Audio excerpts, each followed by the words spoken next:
तो सामने वाला बिलासपुर पुलिस वालों के साथ मिलके सामने में उनके भैया के साथ हाथापाई किया था और उसमें भी उसने धमकी दी थी कि मैं जान से मरवा दूंगा अगर तुम चुस्की को बंद नहीं करे करके। वो अपनी स्कूटी से मार्केट जा रहा होता है, तभी उसको एक इनोवा चालक आकर ठोक देता है। मगर इस कहानी में ट्विस्ट तब आता है, वो आदमी मर गया, क्या उसके बच्चे के उसके पत्नी का कोई पूर्ति कर सकता है? आज इतना गिर गया कोई आदमी कि जब कोर्ट का कानून में नहीं निपट पा रहा है तो आज हमारे को जान से मारने के लिए हमारे घर तक पहुंच गया। जैन ट्रेडर्स की गाड़ी ठीक उन्हीं के घर के आसपास घूमना जिनसे उनकी कानूनी लड़ाई चल रही है, जिनसे उनकी दुश्मनी है, जिनको मारने की धमकी जैन ट्रेडर्स वाले पहले दे चुके हैं वरिष्ठ अधिकारियों से कि ऐसे मुजरिम को ना छोड़े, क्योंकि हम सीधे साधे लोग हैं, हमने कुछ भी ऐसा वो नहीं किया, लेकिन सामने वाला कल के दिन हमारे को मारते रहेगा। कभी हमने सेल्फ डिफेंस में हाथ उठा दिया और हमारे ऊपर FIR होती है तो इसमें प्रशासन के ऊपर फिर सवाल उठाऊंगा मैं। लगातार दुर्ग जिले में तेज रफ्तार का कहर जारी है। लगातार चाहे वो बाइक सवार हो या कार सवार तेज रफ्तार से गाड़ी चलाते हुए किसी ना किसी को नुकसान पहुंचाते आ रहे हैं। वैसे ही एक हादसा कल शाम 6 से 6:30 बजे के दरमियान मां शीतला सब्जी मार्केट के ठीक सामने, कसारीडी के ठीक सामने एक हादसा हो जाता है, जिसमें एक इनोवा चालक जो है वो 4 से 5 लोगों को ठोकर मारते हुए फरार हो जाता है, जिसमें से एक जुपिटर चालक जो है उसकी मृत्यु हो जाती है। दरअसल निखिल वर्मा नाम बताया जा रहा है जिसकी मृत्यु हुई है, उम्र 65 वर्ष। वो अपनी स्कूटी से मार्केट जा रहा होता है, तभी उसको एक इनोवा चालक आकर ठोक देता है। मगर इस कहानी में ट्विस्ट तब आता है, इस कहानी में जो मोड़ है वो तब आता है जब गोयल चुस्की वाले सामने आते हैं और बयान देते हैं कि वो साफ तौर पर मारने की साजिश से इनोवा भिलाई यानी दुर्ग आई हुई थी। अब मारने की साजिश से तो किसने मारने की साजिश की और किसको मारने की साजिश की, दरअसल इस बात की भी पुष्टि नहीं हुई है। मगर गोयल चुस्की वाले से हमने बात करने का प्रयास किया तो उनका साफ तौर पर कहना है कि जो गाड़ी जिस गाड़ी ने ठोकर मारी है वो गाड़ी 2 से 3 बार उनके घर के सामने से गुजरी है तेज़ रफ्तार में। जो चीज़ें CCTV फुटेज में कैद हुई है वो CCTV फुटेज में हम आपको दिखाएंगे। इसके बाद वो जो गाड़ी का नंबर है उसमें अगर चेक करने से ये गाड़ी जैन ट्रेडर्स के नाम पर है, और जैन ट्रेडर्स वही शख्स हैं जिनसे गोयल चुस्की वालों का कानूनी लड़ाई चल रही है और कोर्ट में उनका मामला चल रहा है। और कई बार जो जैन ट्रेडर्स वाले हैं वो आकर इनको धमकी भी दे चुके हैं जान से मारने की, जिसकी शिकायत ये दुर्ग SP को पहले ही कर चुके हैं। और इतना ही नहीं, लगातार 3 से 4 अलग अलग, चाहे वो रायपुर हो, बिलासपुर हो, दुर्ग हो, अलग अलग थानों में गोयल चुस्की वालों के खिलाफ फर्जी FIR भी कराया गया है, जैसा कि उन्होंने बताया है। आप बाइट में हम आपको सुनाएंगे कि आगे उनका क्या कुछ कहना है। तो उनका साफ तौर पर कहना है कि जो कल हादसा हुआ उसमें उनके बड़े भाई जिन्होंने सारी चीज़ें बताई है, सारी चीज़ें व्याख्या की है, उनके बड़े भाई को इनोवा वाले ने ठोकर मारी, उन्हें चोट आई, मगर उनका मकसद, जिसने ठोकर मारी उनका मकसद कामयाब नहीं हुआ, ऐसा इनका कहना है। ऐसा मीडिया को बात करते हुए उन्होंने साफ तौर पर बताया है कि उनको मारने के उद्देश्य से गाड़ी आई थी, इनोवा गाड़ी रायपुर से, मगर वो अपने उद्देश्य में सफल नहीं हो पाए, जिसकी बलि एक बेगुनाह शख्स निखिल वर्मा चढ़ गया। 65 वर्षीय वो शख्स है जिसकी मृत्यु हो गई कल एक्सीडेंट में। और बता दें कि अभी की अपडेट ये है कि दुर्ग पुलिस ने इनोवा चालक को पकड़ लिया है, और जो खबरें निकलकर सामने आ रही है वो ये है कि जो इनोवा में 4 युवक सवार थे जो चारों नाबालिग थे। बड़ा सवाल ये खड़े होता है, नाबालिग युवकों को 4 पहिया वाहन किसने दिया, बिना लाइसेंसी के वाहन किसने दिया, और जो जिस जैन ट्रेडर्स का नाम सामने आ रहा है क्या सही में उसी ने उसे भेजा था।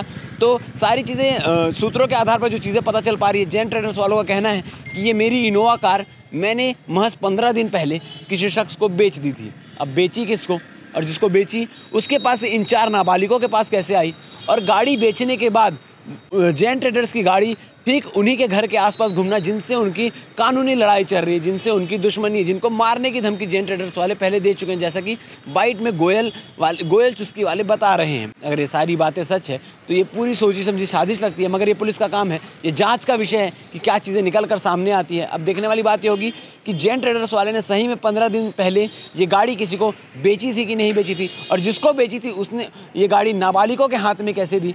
पुलिस का कहना है कि जिसके नाम पर गाड़ी है उस पर भी कार्रवाई की जाएगी, और जो नाबालिग पकड़ा है उनके माता पिता को भी बुलाया जाएगा, उनसे भी पूछताछ की जाएगी, उन पर भी कार्रवाई की जाएगी कि आखिर नाबालिगों के पास ये इनोवा गाड़ी आई कहां से, और वो दुर्ग में रायपुर पासिंग गाड़ी दुर्ग में आखिर किस उद्देश्य से आई थी, और तेज़ रफ्तार से गाड़ी क्यों चला रहे थे। इस मामले का खुलासा जब होगा हम आपको पल पल की अपडेट देंगे। अभी पुलिस क्या कह रही है, गोयल चुस्की वाले क्या कह रहे हैं, ये सब आप आगे वीडियो में सुनिए। जी नमस्कार, मैं भूपेश कुमार गोयल उर्फ अबीर गोयल, मैं दुर्ग से ही हूँ। आज जो एक्सीडेंट हुआ है उस मामले को आप अपने से जोड़कर देख रहे हैं, क्या कहना चाहेंगे? जी एक्सीडेंट नहीं है, एक्चुअल में वो गाड़ी इनोवा गाड़ी है, उसका नंबर भी है हमारे पास।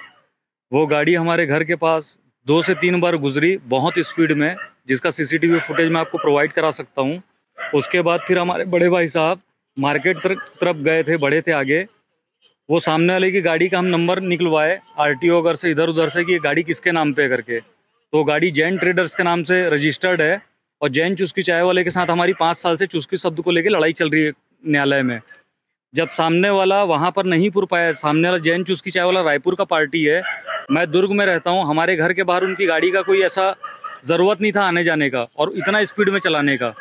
तो आज जब मेरे भैया मार्केट साइड गए, मार्केट साइड जा रहे थे, तो LIC के पास मेरे भाई को टक्कर मार के उन्होंने गिराया, जिसमें उनको चोट आई है।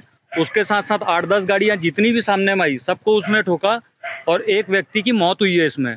आज एक व्यक्ति की जिसकी मौत हुई है, वो बेगुनाह आदमी, जिसका कोई लेना देना नहीं है इस चीज़ से, वो आदमी मर गया, क्या उसके बच्चे के, उसके पत्नी का कोई पूर्ति कर सकता है? आज इतना गिर गया कोई आदमी कि जब कोर्ट का कानून में नहीं निपट पा रहा है, तो आज हमारे को जान से मारने के लिए हमारे घर तक पहुंच गया। मामले को लेकर पहले भी आपने कहीं भी शिकायत की होगी, क्या अब तक उसमें कुछ हो पाया? इस चीज़ को लेके हमने पुलिस प्रशासन में कई बार शिकायत की है कि हमारे साथ ऐसी ऐसी घटनाएं घट रही है। सामने वाला झूठ बोल के हमारे ऊपर FIR लिखवाता है। एक ही मैटर में 4 FIR, एक सब्जेक्ट में कितनी FIR होती है? सेम कॉज ऑफ एक्शन में सुप्रीम कोर्ट का रूलिंग है कि एक ही जगह FIR होती है। सामने वाला मिथ्या जानकारी दे दे के FIR करवाता है और पुलिस प्रशासन कोऑपरेट नहीं करती। हमारा एक यानी बयान लेना चाहिए, हमारे डॉक्यूमेंट्स देखना चाहिए, वो सब ना करके सीधा FIR लिख देती है, जिसमें भी प्रताड़ित है हम लोग कंटिन्यू। आज चौथी FIR है सेम, दुर्ग में एक, फिर कवर्धा में एक, रायपुर में एक, उसके बाद बिलासपुर में एक। सारे डॉक्यूमेंट्स देने के बाद फिर वो होता है FIR। तो इसमें भी प्रताड़ित है हम कहीं ना कहीं। ये सब चीज़ को भी शिकायत दी है। उसके साथ साथ जब 1 महीना 1.5 महीना पहले बिलासपुर पुलिस आई थी, तो सामने वाला बिलासपुर पुलिस वालों के साथ मिल के सामने में उनके भैया के साथ हाथापाई किया था और उसमें भी उसने धमकी दी थी कि मैं जान से मरवा दूंगा अगर तुम चुस्की को बंद नहीं करे करके। उसकी भी हम शिकायत दी है तत्काल 1 दिन बाद। उस समय माहौल वैसा था, तो हमने तत्काल में यहाँ पर SP महोदय को कंप्लेन दी कि हमारे साथ ऐसा ऐसा हो रहा है, जिसमें हमारे को जान मान का खतरा है। और आज यहाँ पर तक बात पहुँच गई कि आज वो सामने वाला हमारे को जान से मारने आया था। तो इसमें हम बहुत भयभीत हैं, बहुत डरे हुए हैं। और एक व्यक्ति जो मरा है, निर्दोष आदमी, हमारे को तो मारने की मानसिकता से आया था, तो सीधी बात है, हम मरे चाहे कोई और मरे, किसी के घर का परिवार वो हुआ है, तो सामने वाला मानसिकता बना के आया था मारने का और वो मरा है, तो उसके ऊपर कड़ी से कड़ी कार्रवाई होनी चाहिए। गाड़ी अब तक पकड़ में नहीं आई है? गाड़ी अब तक पकड़ में नहीं आई है। अभी लगभग 6 बजे 6:30 बजे का घटना है। अभी आप देख सकते हैं 11 बजने वाला है। तो थोड़ा सा इसमें भी थोड़ा सा मुझे आपत्ति है कि इतने देर हो गए, हमने गाड़ी का नंबर दे दिया, सब कुछ दे दिया, तो प्रशासन को थोड़ा फास्ट काम करना चाहिए। मैं निवेदन करूंगा प्रशासन से, वरिष्ठ अधिकारियों से, कि ऐसे मुजरिम को ना छोड़ें, क्योंकि हम सीधे साधे लोग हैं, हमने कुछ भी ऐसा वो नहीं किया, लेकिन सामने वाला कल के दिन हमारे को मारते रहेगा। कभी हमने सेल्फ डिफेंस में हाथ उठा दिया और हमारे ऊपर FIR होती है, तो इसमें प्रशासन के ऊपर फिर सवाल उठाऊंगा मैं कि सामने वाला मार रहा था, तब हम उसके ऊपर कुछ वो नहीं लिया गया और हमने उसके ऊपर एक आध झापड़ मार दिया तो हमारे ऊपर FIR होती है करके। मैं फिर इसमें आऊँगा प्रशासन के ऊपर। तो मैं निवेदन करता हूँ प्रशासन से कि एक सीधे साधे व्यक्तियों को ऐसा गुनहगार बनने पे मजबूर ना करें, क्योंकि आज हमारे बच्चे अगर सुरक्षित नहीं है, हम सुरक्षित नहीं है, तो न्यायालय भी बोलता है कि सेल्फ डिफेंस में आप कुछ भी कर सकते हैं। अपनी जान को बचाने के लिए कोई भी आदमी कुछ भी कर सकता है, ये न्यायालय भी बोलता है।